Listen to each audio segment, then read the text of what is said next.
वडिलांची 5 एकर जमीन 3 एकर एकाला आणि 2 एकर एकाला दिली. 2 मुलं आहेत. वाटप बरोबर का चुकीचं? हां, 3 एकर जमीन हलक्या प्रतीची होती म्हणून त्याला 3 एकर दिली. ती जरा चांगल्या प्रतीची होती म्हणून 2 एकर दिली. येते का लक्षात? जमिनीला माड्या भाषेत सरनिकर म्हणतात, त्याला सरनिकर, सातारी भाषा. 20 वर्षाचा काल लोटला, दोघांचं काही भांडण नाही. ज्या दिवशी वडील वारले, 13वा वगैरे उरकला, आणि ज्याच्याकडे 2 एकर होतं त्यानं 3 एकर असणाऱ्यावर कोर्टामध्ये केस दाखल केली की मला याच्यातल्या अर्धा एकर मिळाली पाहिजे. चुका बरोबर?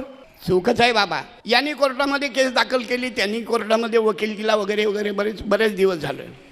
कोर्टाच्या लक्षात येणार नक्की खराचं कोणाचं आहे. हा 3 एकरवाला खरा बोलतो का 2 एकरवाला? कोर्टाने वेश पालटून गावामध्ये प्रवेश केला. कोणाला कळलं नाही आता ते कशा वेशात येतात, वेड्याच्या वेशात येतात, कसे येतात. पारावर, चौकावर, कट्ट्यावर, मंदिरावर बसणाऱ्या मंडळींच्या जवळ जरा इकडं तिकडं जाऊन जरा कानोसा घेतला.